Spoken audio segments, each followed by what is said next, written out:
Into the Vertical Blank.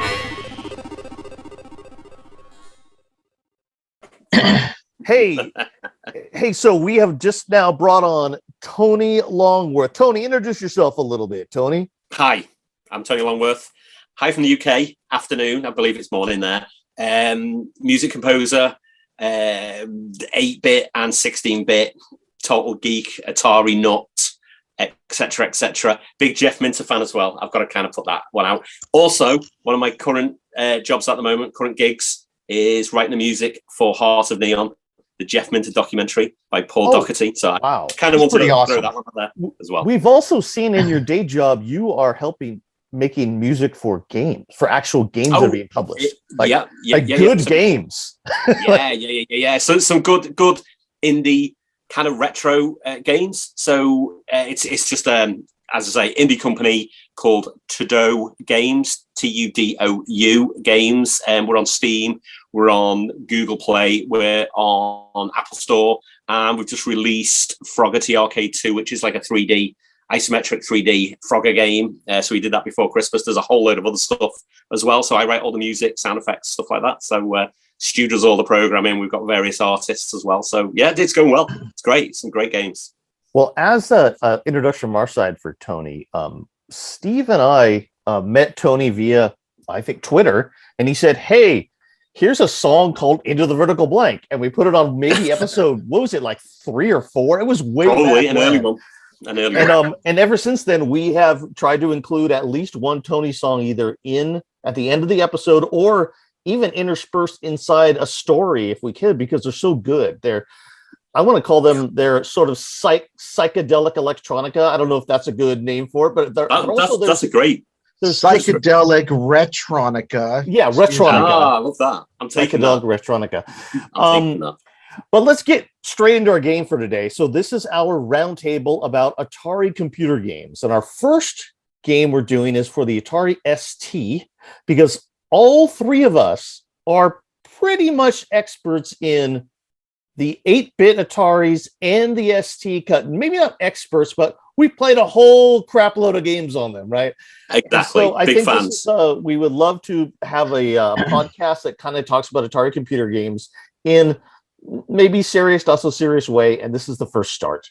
So our first game is Llamatron 2012 by Llamasoft, and it was delivered to the world in 1991, first on the Atari ST, then it made it to the Amiga, and then it made it to DOS in 1992. Programmed by the prolific Zarjaz master, Jeff Minter. Now, that's true. I Sorry, do guys, have. Master. I only remember Jeff Minter from before 91. Yeah. I mean, obviously he did stuff for the 8-bit, right? He Attack of the Mutant Camels and stuff like that. Yeah. I remember his. I've actually got the original. Tony has the cassette for the 8-bit. I have the original here. That's amazing. I remember his column in the back of SE Action. I don't know if it's every issue or not. Yak in the back. And what I remember is he was or is still very influenced by the games of Williams and Atari Tempest. Is pretty much gaming for him peaked then, and he's been on a quest to recreate and remaster and reimagine those games ever since. That's true. Yeah, he has. Tempest 2000 on the Atari Jag. Awesome. Steve purchased me a Jaguar, I think, for Christmas 96. I think it was 95 or 96. And one of the 4 games that came with Tempest 2000, and it came with Wolfenstein, which is fantastic, but Tempest 2000 is still the game I play. Right? Yeah, I still play it. I've got my Atari Jag set up in the studio down there. Nice. I play it a lot, so it's great on a big TV. I did get Tempest X for the PlayStation 1, which is an incredible version of the game. Yeah. Still not as good as the Jaguar. Okay. No. Yeah. Now, what was the name of the Tempest inspired game that Minter made that Atari sued him for? Was it TK1? Something like that. But he went and made Tempest 4000 after that. So obviously, which is amazing. Yeah. Yeah. I have that. I have all of his games on Steam that I can procure. Yeah. I've got them all on the PS4. They're great. On Llamatron, this was a game that Jeff Minter, he decided that he wanted to put a game out in shareware for the first time. Yeah, and public domain, wasn't it? Yeah. In this game, he put it out on public domain in quotes, but also, so what he did was his shareware model was a little different. He does explain all of it on Atari Mania. He put this game out and he gave it to Future Publishing, and they put out two versions, a 1 meg and a half meg version. Half meg version just kind of limits the samples down to a lower bit rate. But he wanted, if you register this game, his idea of shareware was that he would send you another game because this game was full. So I got this game off, I think it was the ST Action magazine off the disc. Right. And I think at the time I only had a 520 ST. So I had the lower rate samples. So all the voice samples on this were a little bit muffled in the lower one. But later on, I got a 1040 ST, played the 1 meg version, so much crisper and clearer. But I loved the game so much back then. I actually sent Jeff the £5. I actually sent him the £5, and he sent, so as he says on the screen now, we can actually see on the screen, he actually sent an amazing poster. I think it was Llamasoft poster done by Steiner Lund, the artist he used a lot. I got one of the newsletters, the Nature of the Beast newsletters, probably still got both the poster and the newsletter in the attic somewhere. And I also got Andy's Attack, which I've got right here. Right. Yeah. So we did the same thing from the US, which was really hard actually, because I was going to say, but that was difficult. Sending snail mail to Wales back then was like, what are you doing? Yeah. So we did send out for this game, and we got back Andy's Attack, and I still have the disc. That's amazing. That's amazing. But Andy's Attack is actually one of the games we'll get to, because I think we're going to go through a lot of Zarjaz this year. Yeah, we've got to play that, definitely. Has a control system with the mouse and the keyboard that is. Yeah. I think the great thing that Jeff did through all his games was make sure that the game was as close to possible, making the human user interface as best as he could figure out how to make it. Yeah, so it was like seamless. It was more of a subconscious thing, really, with the control system and the game. You're part of the game. I was just going to say Llamatron. I really like the single joystick version works. I've never played the double joystick like the Robotron version, but I've played this game over the last week, and I've actually played it on the original CX40 Atari joystick. So I've been rocking this game. Nice, yeah. Oh no, I'm playing it on an emulator. I'm playing it on with the CX40 too. Mine is a Ranger by the people that do the Retron 77. Let's talk about it first. What is Llamatron? Tony, give us a little rundown on what Llamatron actually is. Okay, so Llamatron, inspired by Williams's Robotron 2084, the Eugene Jarvis game. It's a Jeff Minter spin on it. So instead of a humanoid destroying all these robots, you're a llama destroying all these very, very, very random things, such as cans of Coke, telephones. I'm trying to think of some. There's like brains, Coke cans. Yeah. What else we got on there? Yeah. The weird little droids. There's babies that you can't destroy, like little babies, which you can knock back with your with your laser, and it's just an awesome blast, really. And it's just level after level, 100 levels. There's the cans of Coke. So basically, and then instead of rescuing humanoids, you're rescuing fluffy beasties. Most of the levels, you don't have to rescue all the little fluffy beasts, but you get points for rescuing them. There's herd waves where you've actually got to rescue every single one. Yes, you got to get to the herd wave. These spiky things are terrible. They fire the spikes out at diagonal angles, and plus you get your power-ups. So there's a whole ton of power-ups. There's a Pink Floyd power-up which gives you massive bonus. There's obviously a three-way laser power-up. There's awesome laser. There's loads of stuff. Extra life as well. The game loads up and you're able to choose from multiple control systems. The simplest control system is just to use a regular joystick, and if you press the button and push in any particular way, you can actually, your fire will stay and going in that direction, which is good. But you can also, there's also a couple other ways to play it. One, you just get a droid that helps you, which is utterly fantastic. Yeah, it's a weird little purple droid, isn't it? It's just exactly it's great, and it's got you back all the time. Then Now, this is also, by the way, there's this is the automation. Well, No, this is only the 512K one that couldn't get the one made. okay, well, on the so on Atari Mania, they have both versions too, so it's easy to get the full version of this game. That was the text you just had on the screen, Steve, is Minter's big text message that you can read on Atari Mania. I was going to say that's Jeff's rant against the game industry. Yes. How it was Let's read it in chat. We'll bring it up. Just yeah. You want to bring it up and read it, Steve? Yeah. Let me. He says. Yeah, which I completely agree with. Well, I can't go all the way through it. Just a little bit. You can start. I go page up or I don't know how to do page up or page down on this. It's about how to play the game itself. I really want to get to the rant.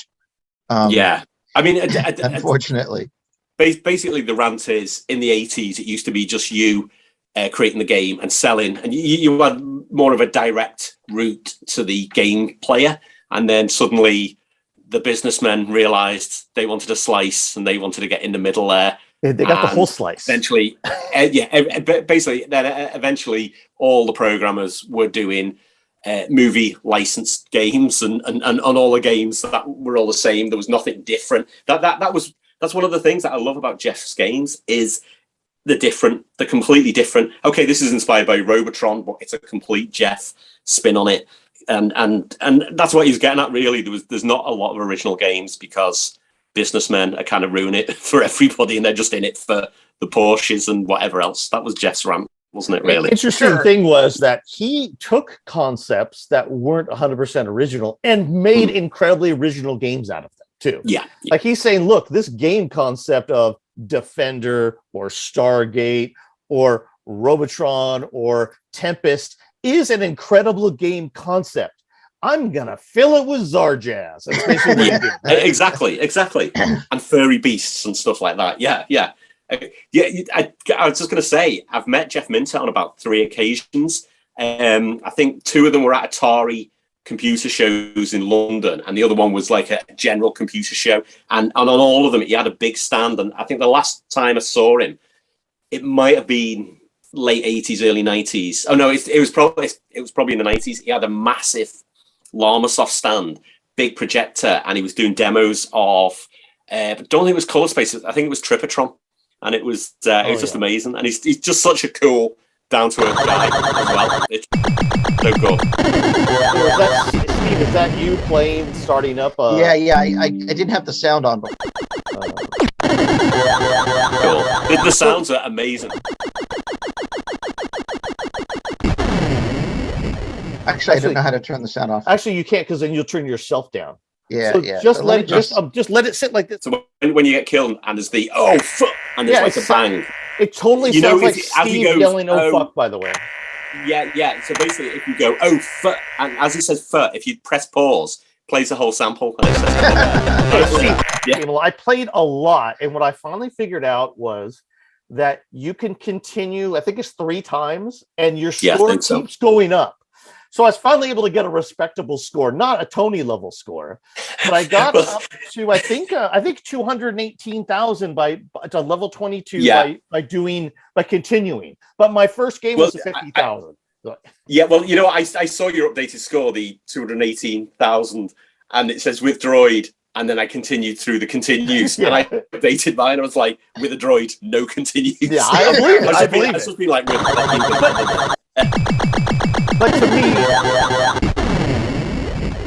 I was never. I'm not that great of a video game player, so I need trainers to get through games. You know what? I was going to say I'm not great at games. I just love games, but because I played this one a lot, I'm pretty okay at this game, kind of thing. But you know what? When back in the 90s, when I had this game and I played it to death, I actually could get up to level 50, probably with continues. Oh, wow. I was on level 50 something. It was something crazy. And I was like, I want to do the 100 levels, and I never did. But it was, it just, you know what? The game every Jeff Minter game starts off, and it starts off pretty easy, and then suddenly it ramps up, and it's just full on. And this is the same, really, because I can't remember what level it is, but have you seen the lasers? What Minter does is he throws in some of the meanest possible enemy that you can imagine.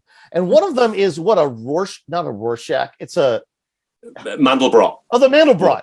Mandelbrot that takes like about 1 million hits to destroy. Looks pretty awesome.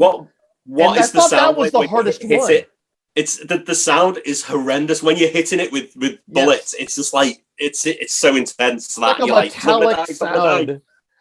Yeah, it's great. And then the There's other all one power that comes up are those lasers. So at first it said laser. I kept on trying to pick it up, thinking it was a power up, and I kept on dying. Yeah. What's going on? It's just a little gray thing. It's like killing me. What's going on? Yeah. There's both a horizontal and a vertical one, and it splits the screen into squares. And if you run into any of the lasers, you're dead. So like they come on now and again, don't they? You can see them moving, and you know the laser is going to come out either end, either vertical or horizontal. And if you hit the little laser creator, you can knock them back a bit, but it's so you just get pinned to the corner very easily. Killed. There's the high scores. All right. Let's see if we can. I'll shut it down. There you go. Anyway, Crazy sample. Minter throws on as many objects as he possibly can on the screen, and during some of the levels, this works perfect no matter what. What he does is instead of what some people will do, which is be slow down the action, he actually starts doing a frame skip on some of the action. So your llama is still running at 30 frames a second.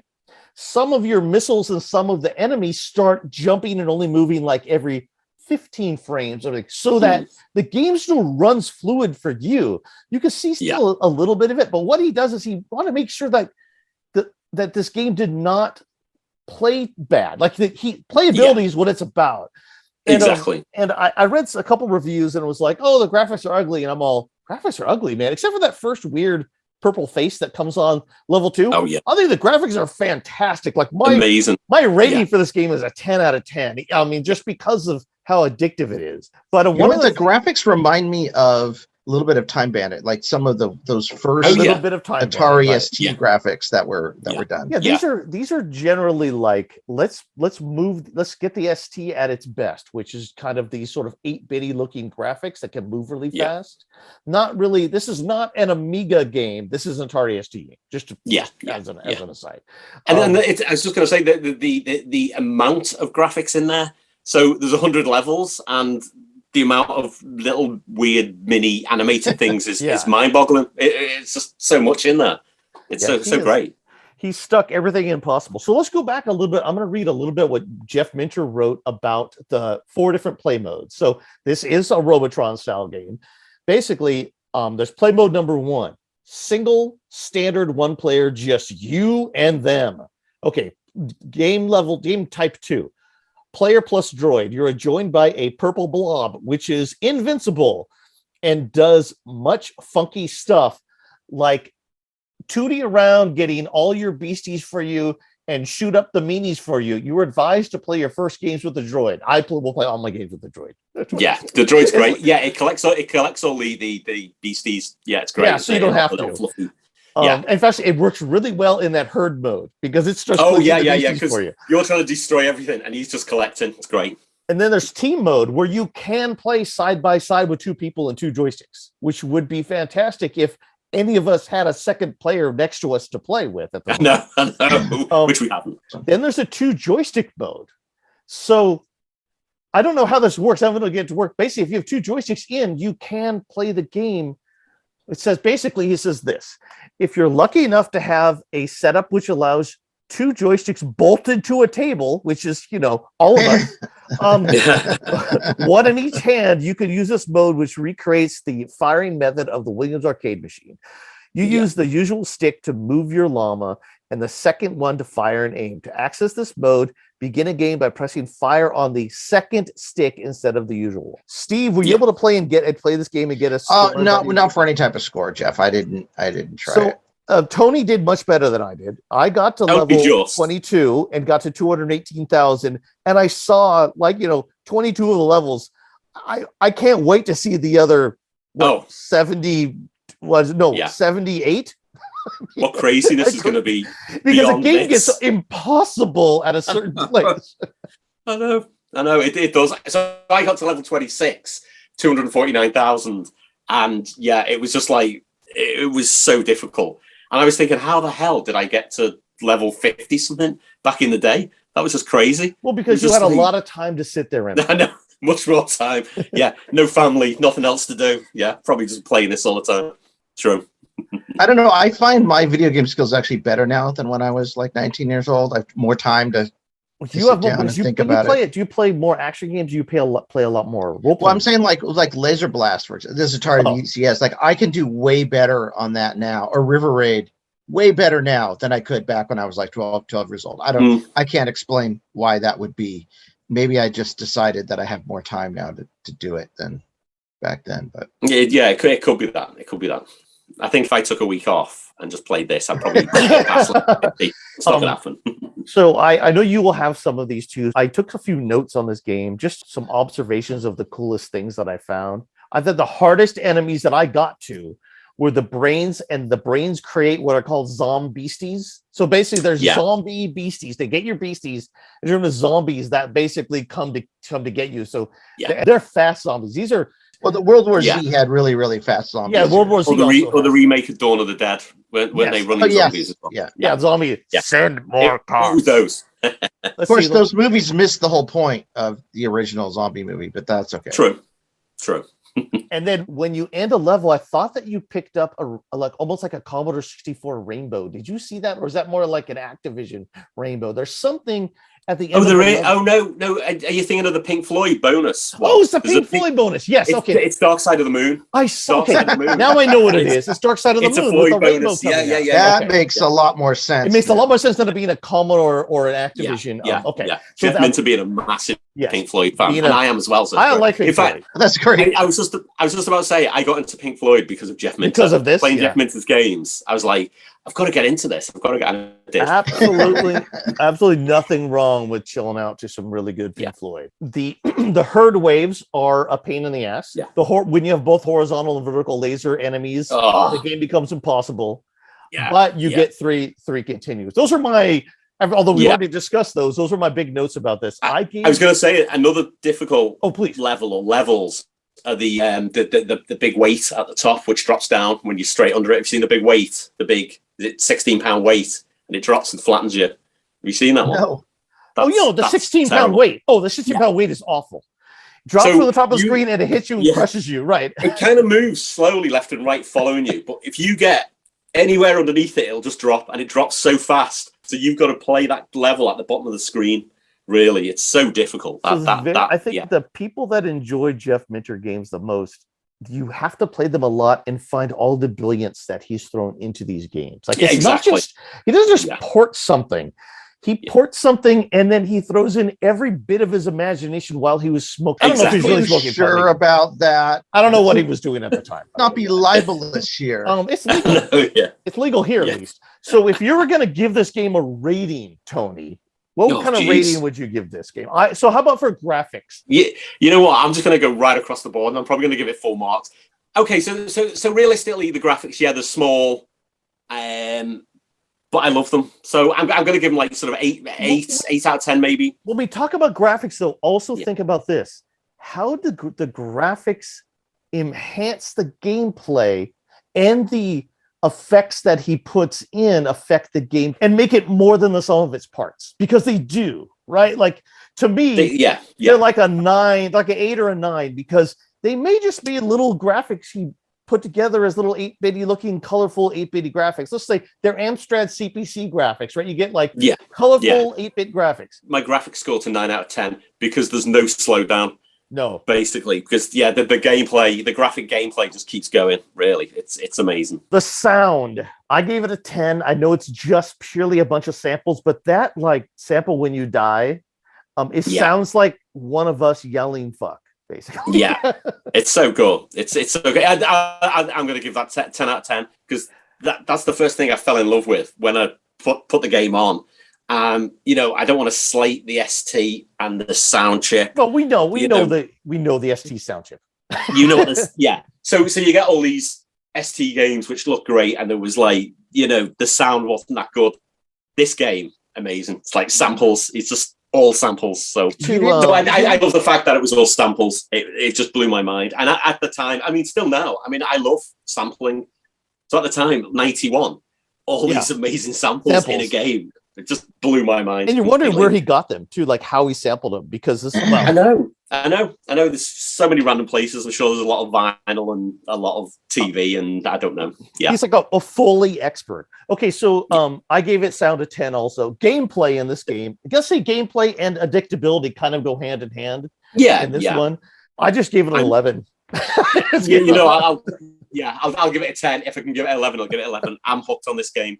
I've just played since I knew we were going to do this. I was like, yeah, I'll play I'll give the game a couple of plays, and then hours later, I was like, geez, I better go and do something, like take the kids to school and stuff like that. Just start forgetting things. So exactly, it's great.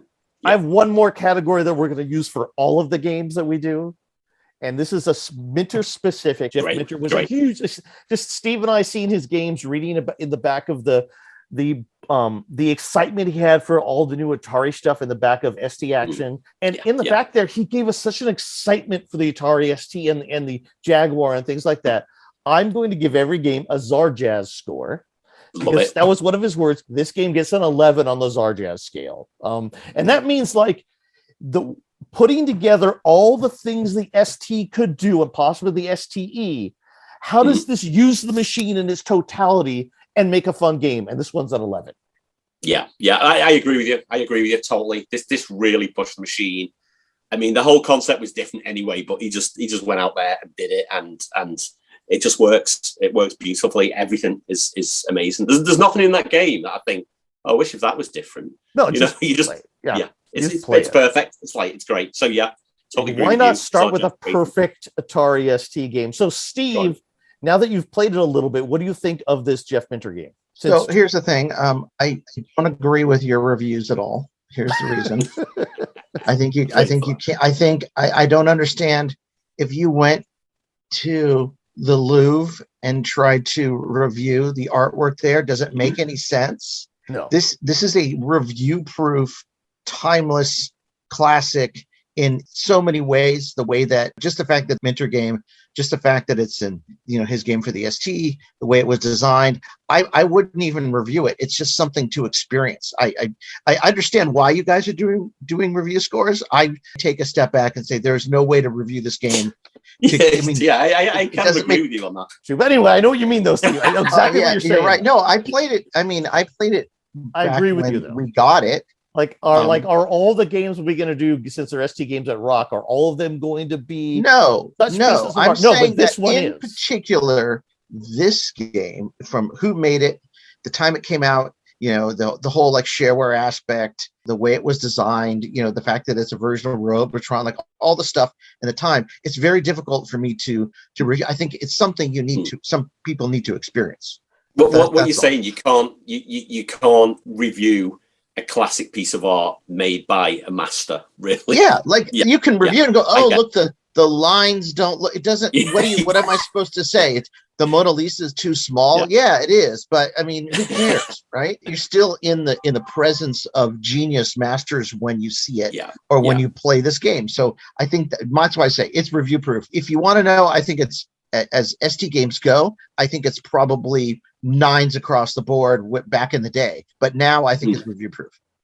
I see what you're saying. Good job. Okay. Good point. We're going to end this episode soon. I want to talk about two things. One, I want Tony to tell us a song that we're going to go out with and give us a little introduction to it. This is a dark, it says dark in the title, chilled sort of electro industrial piece. And this is a piece of music that I've actually written for Heart of Neon, the Jeff Minter documentary. Oh, wow. So this will be appearing in some form or other in the Jeff Minter documentary. So it's a full-on electronic piece with undertones of the industrial vibe to it as well. And why don't you give us an update about the documentary? Like what's the timeline on that? When's it going to come out? Is it kickstarted?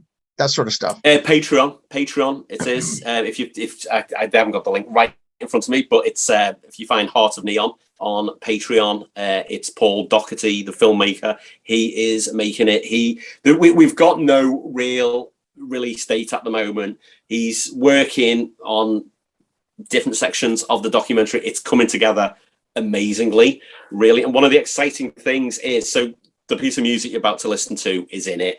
There's a whole load of other music I've wrote for it. Now, what we've actually done, once we've created a piece of music for it, I've actually exported all the individual stems, the individual instruments for him. Mm-hmm. So as a filmmaker or editor, he can drop out different pieces of music. So in a way, we're creating this massive soundtrack right across the movie with all this music, which we're going to release after the movie comes out as well. So there's going to be a lot more music coming out after. So cool.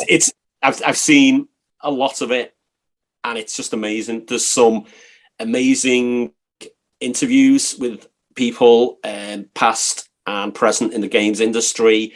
Basically Paul went to Jeff Minter's farm in the middle of Wales and just filmed a whole load of stuff. He filmed the llama and the sheep and the donkey and stuff like that.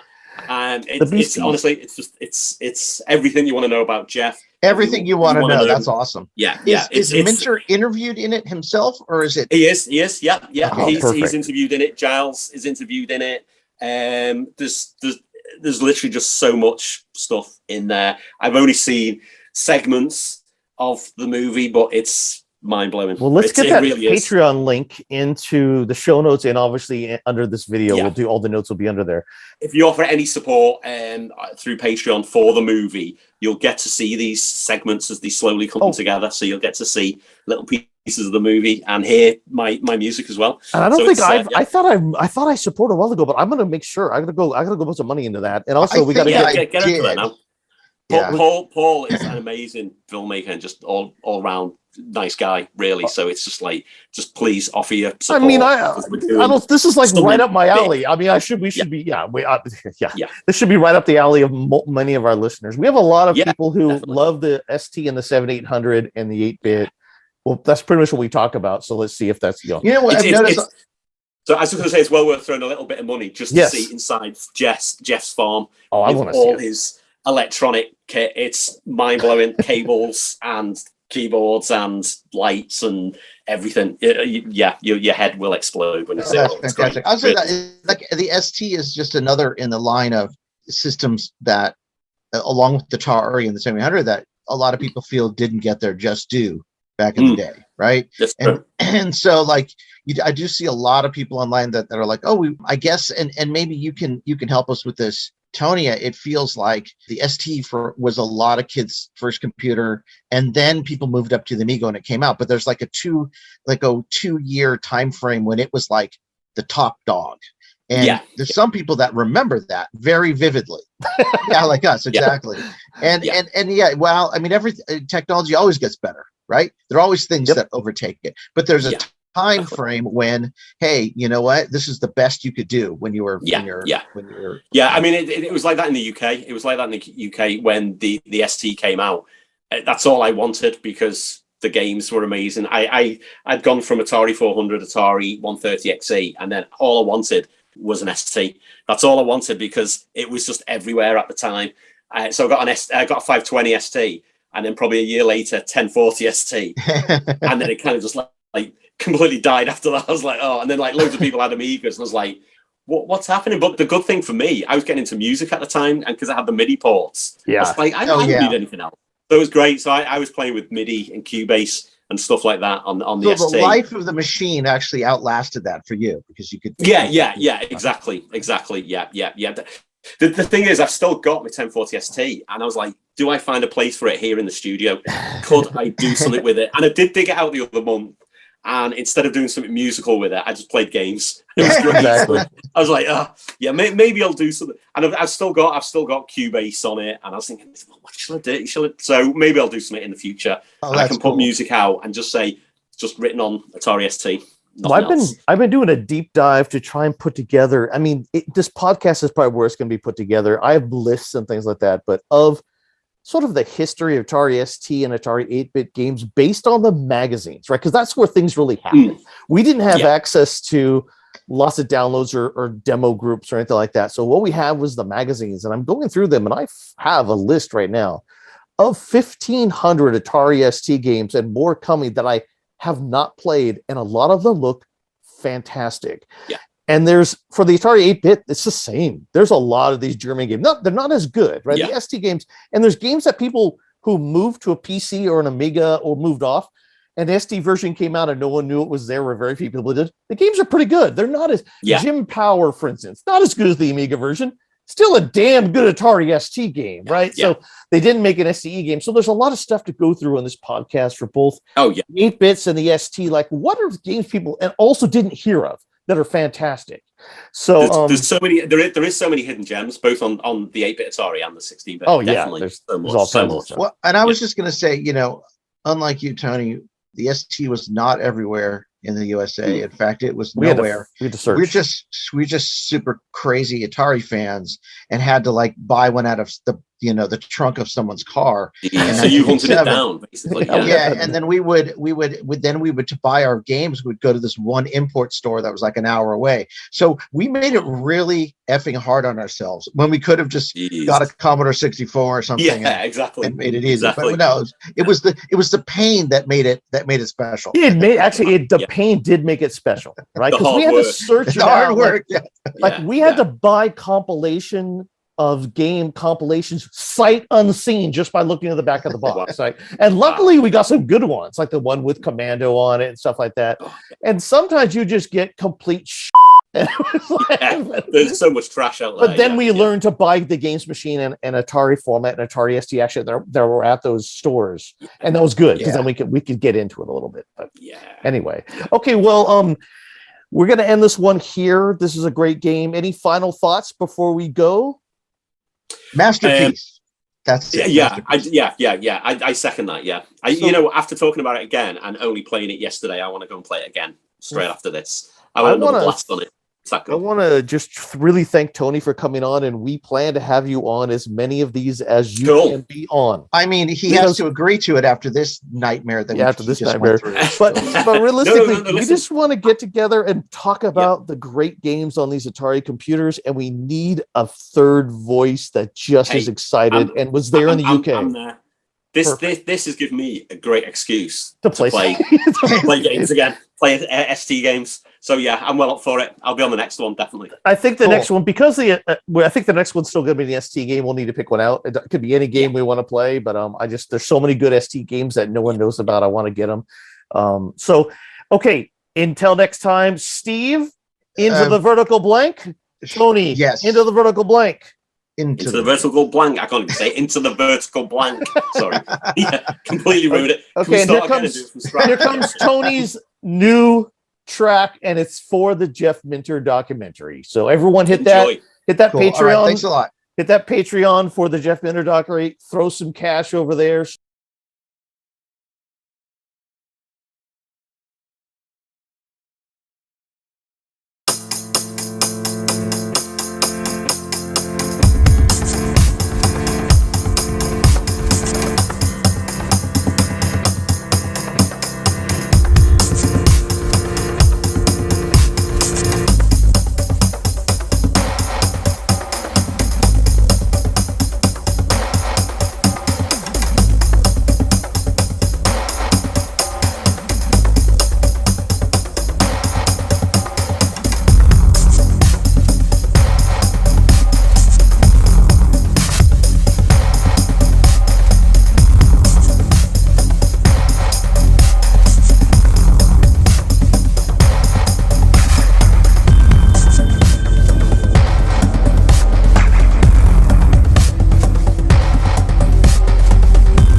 Atari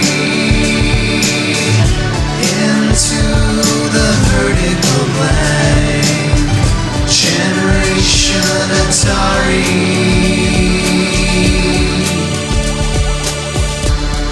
Into the vertical blank. An 8-Bit Rocket Studios production.